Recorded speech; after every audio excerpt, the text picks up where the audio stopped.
October 31st, 1991, should have passed as an ordinary Halloween night outside Elkhorn, Wisconsin, but, while driving along a rural stretch called Bray Road, high school student Doris Gipson felt the front of her car lift suddenly, as though one of the tires had rolled over something lying in the road.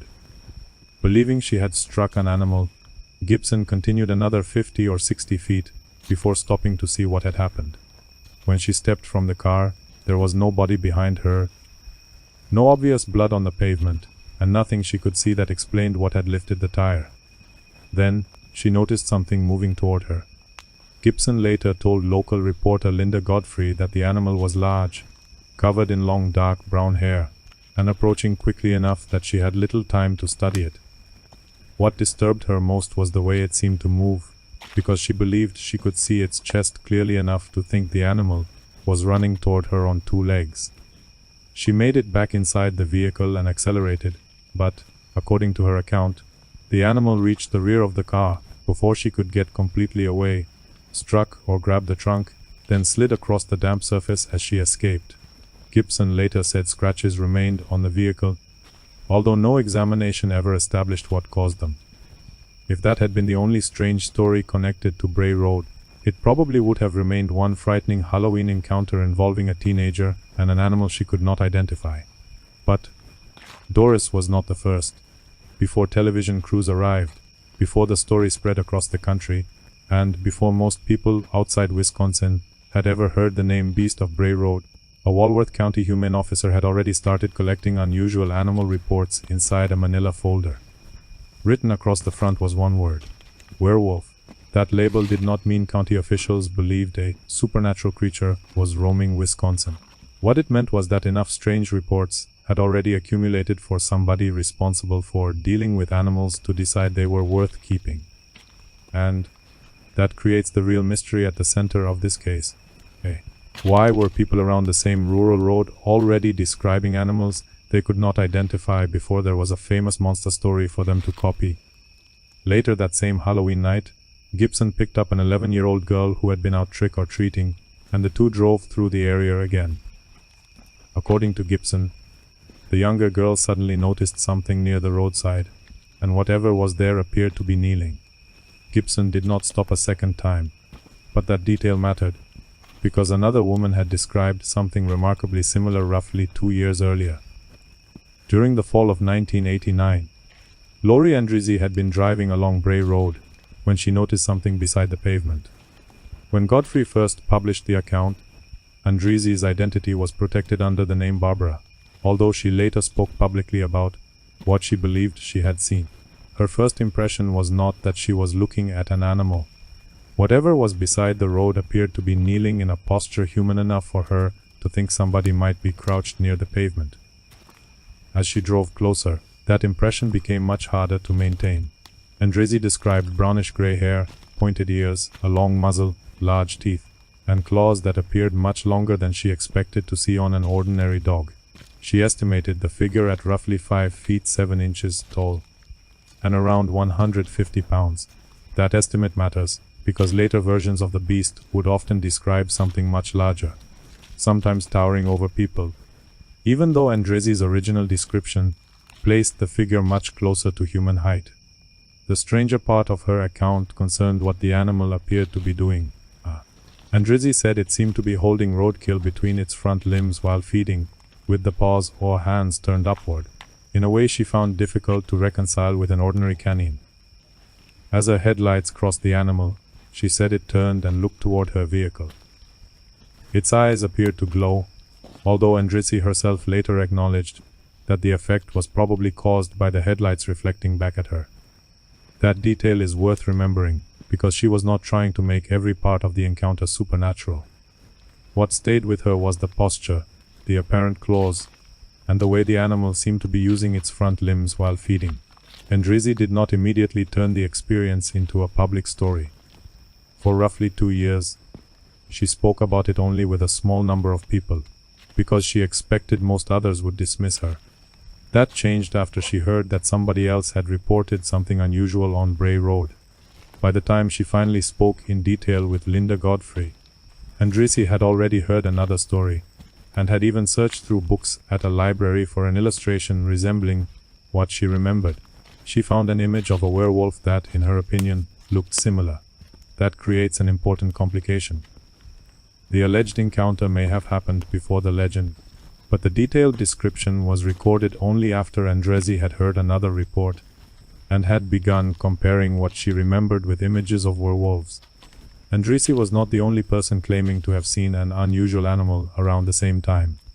Farmer Scott Bray, who lived along the road, later described an encounter that was noticeably less dramatic and, in some ways, more useful, precisely because he did not believe he had seen anything supernatural.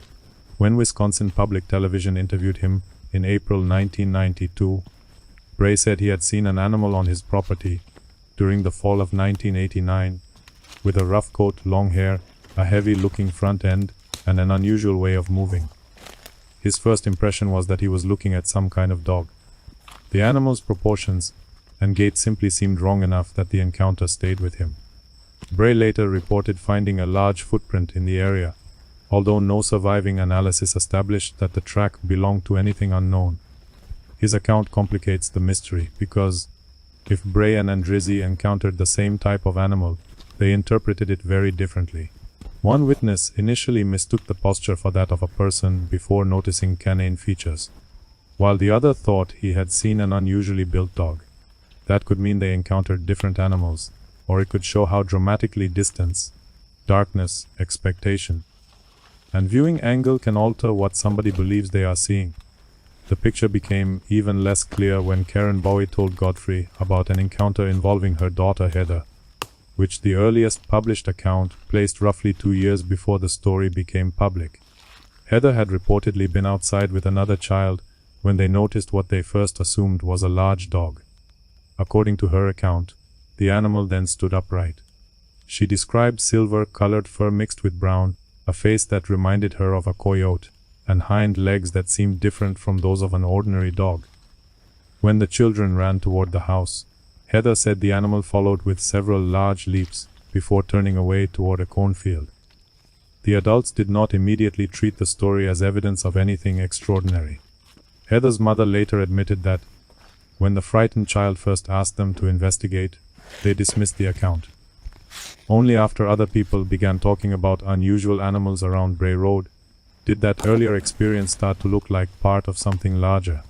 By late 1991, enough reports had accumulated that Walworth County Humane officer John Fredrickson had started keeping notes on several unusual sightings.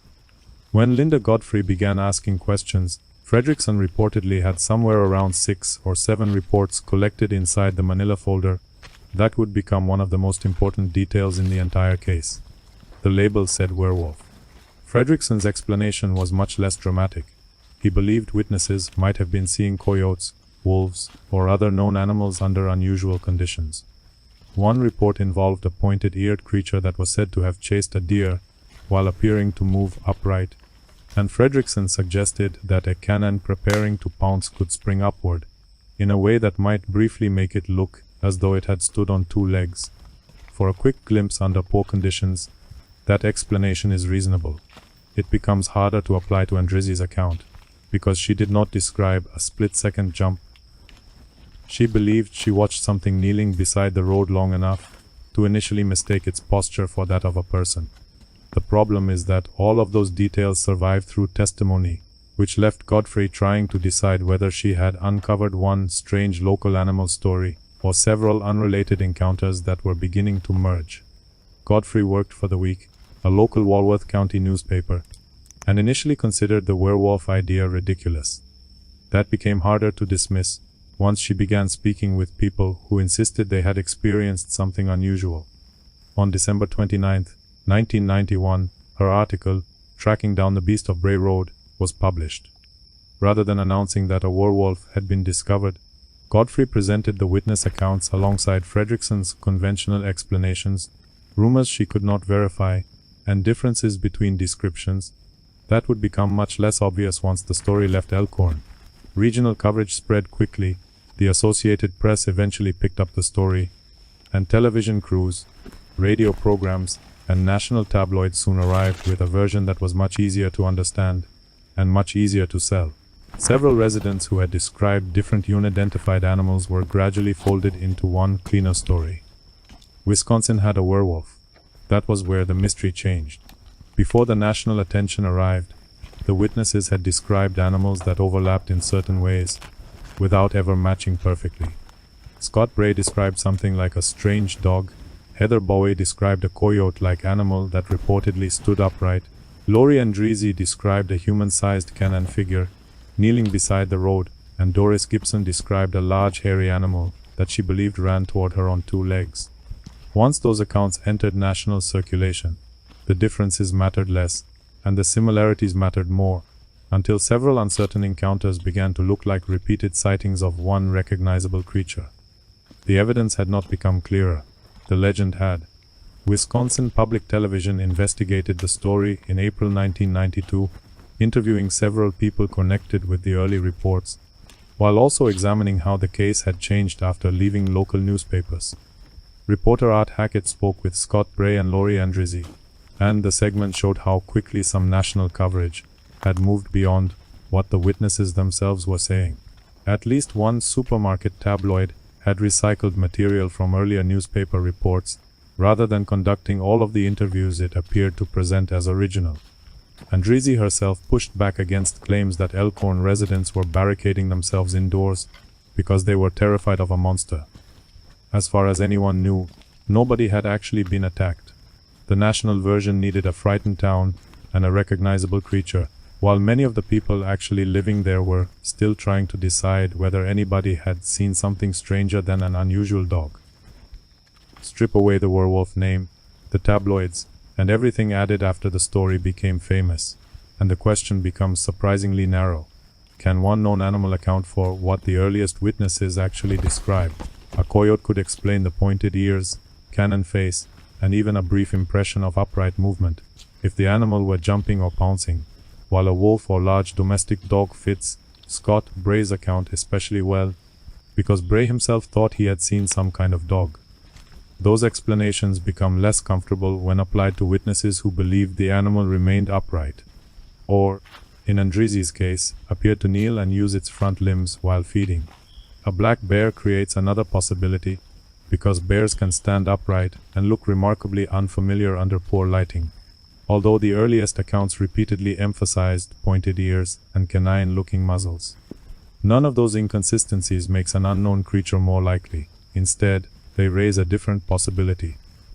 Perhaps there was never one Beast of Bray Road.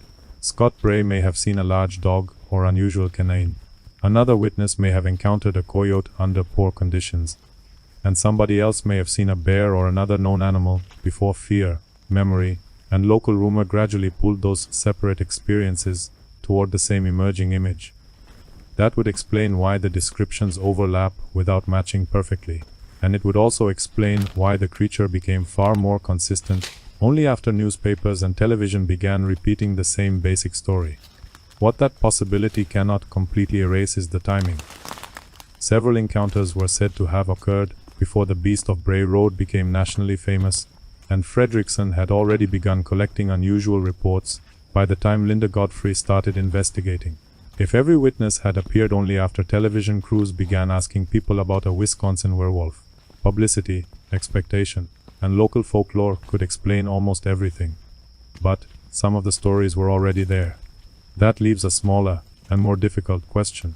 Why did several people around the same rural road come away from separate encounters, believing they had seen an animal that did not move or behave quite like anything they recognized?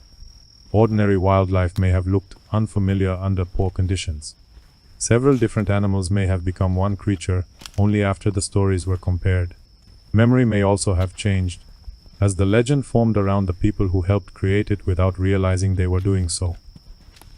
Every one of those explanations remains possible, although none reconstructs every early account with certainty.